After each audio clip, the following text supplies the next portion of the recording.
નમસ્કાર મિત્રો, આજના વિડીયો લેક્ચર અંદર આપણે વાત કરવાના છે ધોરણ 11 વિષય ગણિત ચેપ્ટર નંબર 10 રેખાઓ એની અંદર લેક્ચર નંબર 3 એટલે કે થિયરીનો લેક્ચર નંબર 3 આજે આપણે જોવાના છીએ।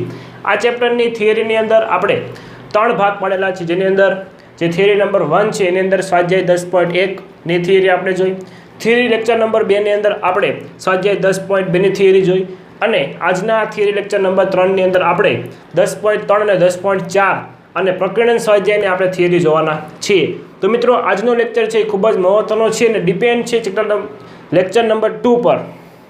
તો ખાસ જો લેક્ચર નંબર 2 તમે ન જોયો હોય તો એને પહેલાં જુઓ, કારણ કે જો તમને લેક્ચર નંબર 2 તમને ખબર હશે તો જ આજનો લેક્ચર નંબર 3 માં ખબર પડશે, કારણ કે એના રિલેટેડ બધી થિયરી આવે છે। તો વધારે સમય ન બગાડતા, જો તમે ચેનલ ઉપર નવા આવો અને હજુ સુધી અમારી ચેનલને સબસ્ક્રાઈબ ન કરી હોય તો સબસ્ક્રાઈબ કરી લો, જેનાથી તમે બીજા વિડીયો પણ નિહાળી શકો। તમારો વધારે સમય ન બગાડતા શરૂ કરીએ। થિયરી લેક્ચર નંબર 3 માં પહેલું કીધું છે રેખાના વ્યાપક સમીકરણો।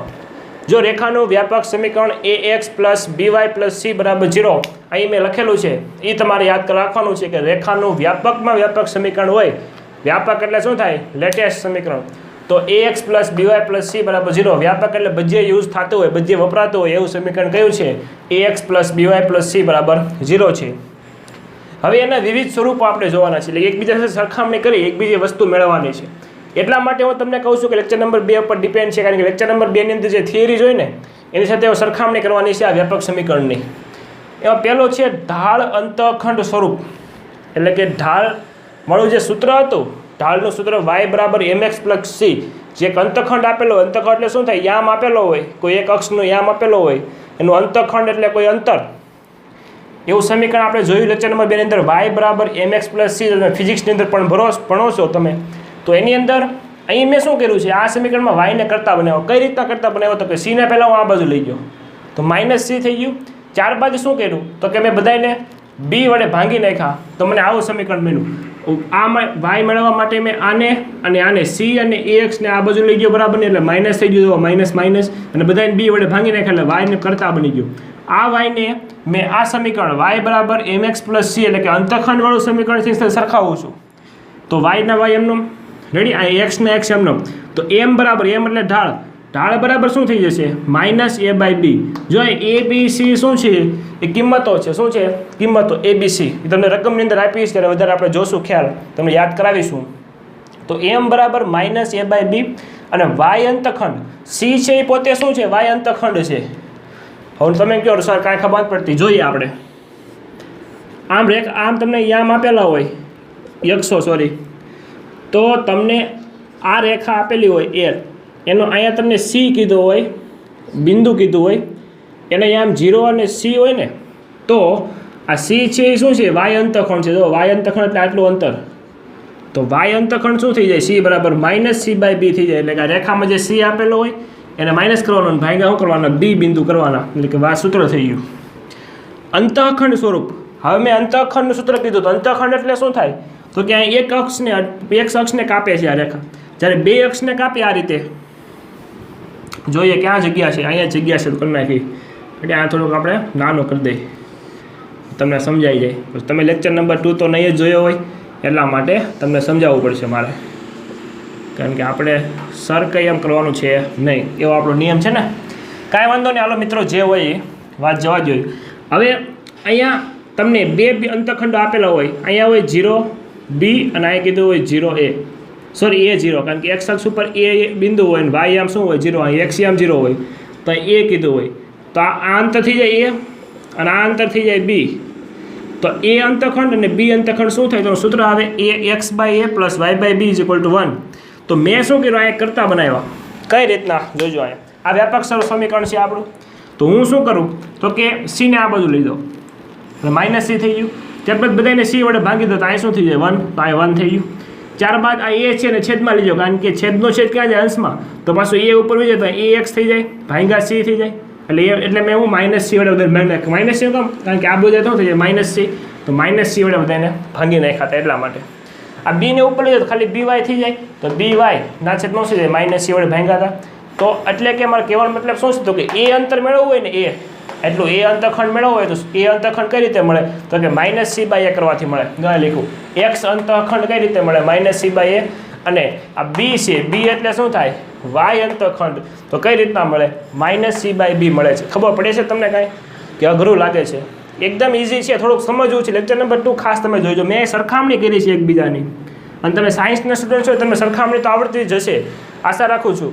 આ રીતે તમે સરખામણી કરી શકો. આ કઈ રીતે બને એ તમને ખબર હશે હવે, કે આ સી આ બધું -c થી બધાને -c વડે ભાંગી દઉં, પછી એને નીચે લઈ લો, બેને નીચે લઈ લો, કારણ કે છેદનું છેદ અંશમાં વહી જાય. ખબર પડે છે તમને કાંઈ? જો નીચે કોમેન્ટ કરજો એટલે મને ખબર પડી, તમને ખબર પડી ગઈ છે. એટલે એક અંતખંડ અને વાય અંતખંડને મેળવા આ ખૂબ જ ઉપયોગી છે. દાખલા છે આના, તમારે સમજવું ખાસ અગત્યનું છે. અભિલંબ સ્વરૂપ. અભિલંબ સ્વરૂપ એટલે શું થાય? તો કે આપણે લેક્ચર નંબર 2 ની અંદર જોઈએ અભિલંબ. અભિલંબની અંદર x cos omega plus y sin omega બરાબર p. અભિલંબ એટલે શું થાય? તો કે રેખાઓ હોય એનું ઉગમ બિંદુથી લંબ અંતર એટલે કે અભિલંબ થઈ જાય, અને અભિલંબનું જે સમીકરણ છે રેખાનું એ આવું બને. લેક્ચર નંબર 2 માં વાત કરી હતી. તો હવે મારે વ્યાપક સાથે સરખાવવો હોય તો x અહીંયા છે, તો અહીંયા x છે, તો cos ઓમેગા અને એ ને સરખાવાય.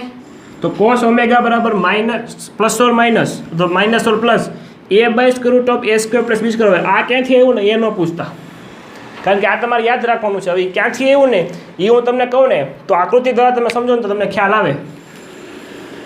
જોકે તમે લેક્ચર નંબર 2 તો નહીં જ જોયો હોય છતાં પણ આ કોઈ રેખા છે અભિલંબ માટે, આને અભિલંબ કહેવાય. એમ રેડી?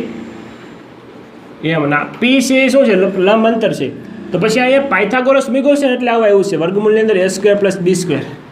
અરે ક્યાં પાયથાગોરસ મૂક્યો છે કોઈ તમારી વસ્તુ યાદ રાખવા નથી, કારણ કે તમારી બધું કંઈ પૂછાતું નથી સાબિતી. તમારે સૂત્ર યાદ રાખવાનું છે. cos ઓમેગા બરાબર -or પ્લસ a/√a² + b² બધામાં સરખો આવે. જો આમાં સરખો આવે છે. સરખામણી કરીએ છીએ હવે y sin ઓમેગા, તો y અહીંયા b છે, તો b ના છેદમાં શું આવશે? √a² + b². અને p બરાબર +or - p બરાબર શું છે? અહીંયા c છે, તો c ના છેદમાં √a² + b². એવું તમારે યાદ રાખવાનું છે. બિંદુથી રેખાનું લંબ અંતર. કોઈ બિંદુ તમને યામ સમતલમાં આપેલું હોય p, જો x1 y1, તો આ રેખા છે, રેખા l છે. આ મેં શું લખ્યું? 0 - c/b. એ મેં શું લખ્યા છે? અંતખંડો લખ્યા. જો y અંતખંડ -c/b. તમને કીધું ને અહીંયા કે આ b શું હોય? b તો શું હોય?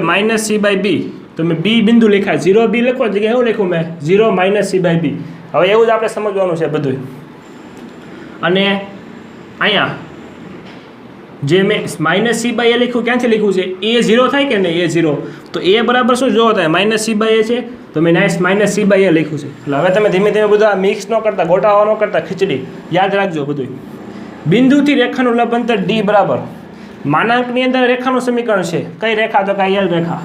ex1 + by1 + c. એ તમને રકમમાં તમને આપેલી છે. છેદમાં √a² + b². તો એ શું છે? તો કે a અને b ના બિંદુઓ છે, સોરી a અને b ના શું છે? કિંમત છે. એનું આપણે શું લીધું છે? પાયથાગોરસ પ્રમેય મૂક્યો છે. એની અંદર તમારી સમજો નથી ક્યાંથી એવું છે એ. હવે બે સમાંતર રેખા વચ્ચેનું લંબ અંતર.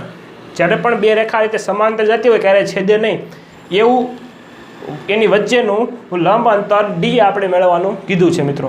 તો d કઈ રીતે મળશે એની વાત કરીએ તો એ પેલા બે સમાંતર રેખા માટે શરત શું આવે? એનો ઢાળ કેવો હોય? સમાન હોય. આ ઉપરાંત રેખાનું સમીકરણમાં જોવું હોય ને તો આ રીતે આપણે જોઈ શકીએ છીએ. થોડુંક ઇરેજ કરી નાખું છું. શું ઇરેજ કરું? આ આકૃતિ.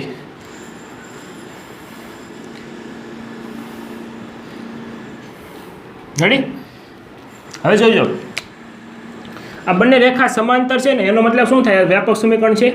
તો ax + by + c1 = 0 અને ax + by + c2 = 0. એટલે આ બંનેમાં સમાંતર હોય ને તો ફરક ક્યાં હોય? c1 અને c2 માં જ હોય. બાકી આ બંને સમાન રહેશે. x અને y ના જે સહગુણકો છે એ બધા સમાન જ હોય. ફરક ક્યાં c1 અને c2 માં હોય? તો d બરાબર મોડની અંદર c1 - c2 માનાંકની અંદર છેદમાં √a² + b². એટલે a અને b જે તમે સહગુણકો છો એનો વર્ગોનો સરવાળો કરીને વર્ગમૂળ લેવાનું છે. આ d લંબ અંતર બંને રેખા વચ્ચેનું થઈ ગયું. આ મેં શું લખ્યું છે? એને યામ લખ્યા છે, કે કયા યામમાંથી રેખા પસાર થાય છે, કયા યામને કાપે છે એ મેં લખેલું છે. તો આટલી થિયરી ચેપ્ટર નંબર 10 રેખાની અંદર તમારે આવે છે મિત્રો. તો આશા રાખું છું તમને ખ્યાલ આવી ગયો હશે. 3 લેક્ચરો થિયરીના થયા. 3 તમને આવડે તો તમને સ્વાધ્યાય મિત્રો આવડે.